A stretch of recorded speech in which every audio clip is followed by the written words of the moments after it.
students, we were doing lesson 1 from your textbook Flamingo, the last lesson. I had explained you till when France was telling it was their way of thanking our master for his 40 years of faithful service and of showing their respect for the country that was theirs no more.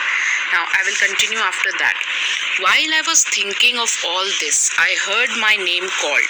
So when he was thinking about this, then when the teacher said that this is their last lesson, so he says, while I was thinking of all this, I heard my name called.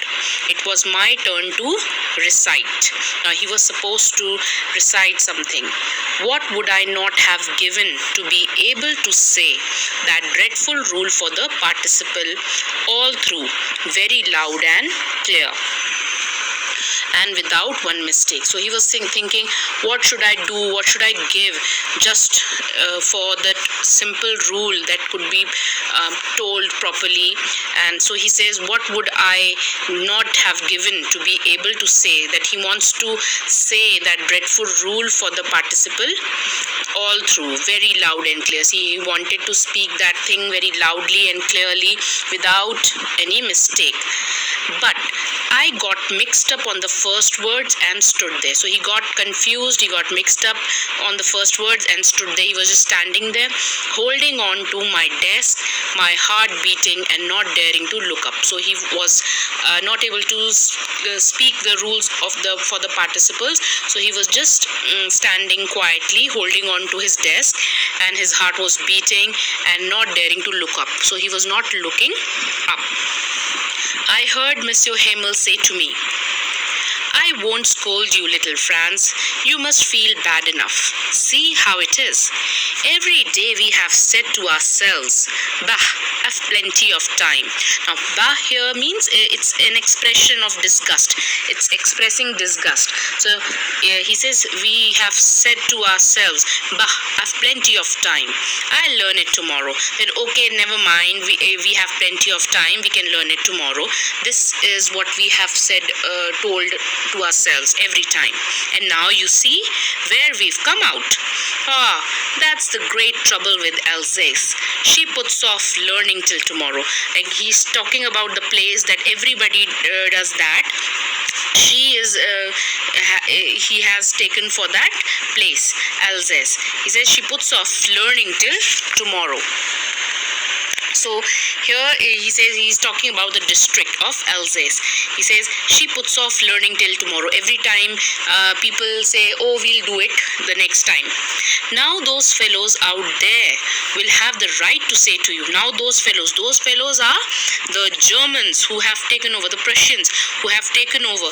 Now those fellows out there will have the right to say to you. Now they will say, how is it you pretend to be Frenchmen and yet you can neither speak nor write your own language? Now they'll make fun of the people over there, that you pretend to be Frenchmen but neither you can speak nor write your own language. But then this is a question he's trying to say, that they will be the people will be asking, the Prussians will be asking them and making fun of them. But then Monsieur Hamel says, but you are not the worst, poor little Franz. We've all a great deal to reproach ourselves with. He says, you are not the worst, you are not the worst, poor little Franz. We've all a great deal to reproach ourselves with. Reproach ourselves with means we have to criticize ourselves for this. We are also to be blamed. So then he says, your parents were not anxious enough to have you learn. So he says your parents were not eager to have you learn. They never wanted that you should learn more. They preferred to put you to work on a farm or at the mills so as to have a little more money. So what they used to do, they used to send you to a farm. He's talking to Franz and he's saying your parents used to send you to farm or at the mills so as to have a little more money, so that they can have money for the family, just a little more money. So he must be skipping school, he must be going for work. So that was there. Then he says, and then he talks about himself. He says, and I've been to blame also, and I am also to be blamed. Have Have I not often sent you to water my flowers instead of learning your lessons? So he's telling that he also used to give him some work like watering flowers. So all these sort of small things were given to him, and in this way he used to skip his lesson. And when I wanted to go fishing, and then Monsieur Hamel says, and when I wanted to go fishing, did I not just give you a holiday? So when he wanted an off, Monsieur Hamel wanted to go for fishing, so he used to give a holiday in the school. Then, from one thing to another, Monsieur Hamel went on to talk of the French language, saying that it was the most beautiful language in the world. He says that French language is the most beautiful language in the world, the clearest, the most logical, that we must guard it among us and never forget it. He's saying that we should protect it among us, the French people.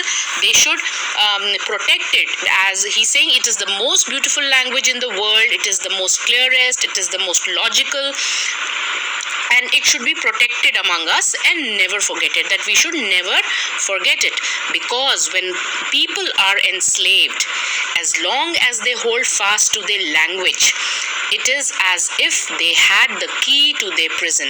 So he says, even if you are enslaved, even if you are under somebody's oppression, okay, and people are dominating you, you are a slave, and people are enslaved, as long as they hold fast to their language, as long as they know their language, it is as if they had the key to their prison. It's just like they have the key to the prison. So that is what he wants to say, that we should know our own language. Then he opened a grammar and read us our lesson. So he started reading a lesson to them, to all of those people who were present there, including Franz. I was amazed to see. So Franz says, I was surprised, I was amazed to see how well I understood it. Now he started understanding it. See, it's happened a lot of time when things become difficult, when we don't take interest. Sometimes we say we are not understanding it. Sometimes it happens when we are not taking interest. We know, okay, never mind, we'll understand it later on, we can study it later on, not just now. So these things happen at that time. But now when he knows that the teacher won't be here from tomorrow, so he was paying attention, and then he says, I was amazed to see how well I understood it. He was understanding everything. All he said seemed so easy, so easy. There's an exclamation mark over here. So he's saying everything seemed so easy. There's a sudden expression.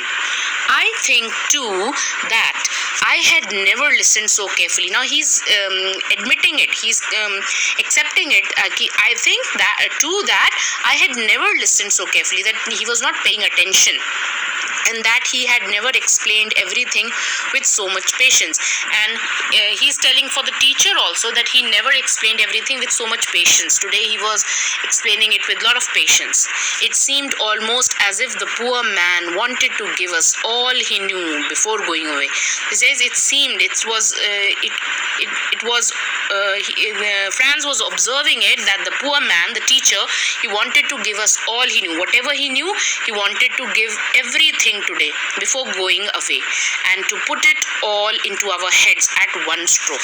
So he wanted to put everything into our heads at one stroke. At one stroke means by a single action having immediate effect, that everything should be understood at that very moment. After the grammar, we had a lesson in writing. Then we had a writing lesson. That day, Monsieur Hamel had new copies for us, written in a beautiful round hand. So it was everybody was given a new copy. Franz Alsace. This was written over there. They looked like little flags floating everywhere in the schoolroom, hung from the rod at the top of our desks. You ought to have seen how everyone set to work. That you should have seen that how everybody was busy in their work and how quiet it was. Usually people make so much noise. Children, when they are studying, they tend to make noise. But today everything was so quiet. The only sound was the scratching of the pens over the paper. Once some beetles flew in, but nobody paid any attention to them. Some beetles had come inside, but nobody paid attention to them. Not even the littlest ones, the small children. They did not notice. Even they did not notice it. Who worked right on tracing their fish hooks. They were making some fish hooks, as if that was French too. On the roof, the pigeons cooed very low. On the roof, the pigeons were cooing, and I thought to myself.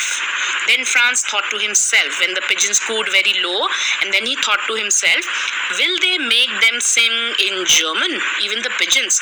So now the language, the French will not be taught, German will be taught from tomorrow. He's thinking that, and then suddenly he realizes that the pigeons were cooing, and then he says that will they make them sing in German? Even the pigeons would be forced to sing in German. So that is what he's thinking.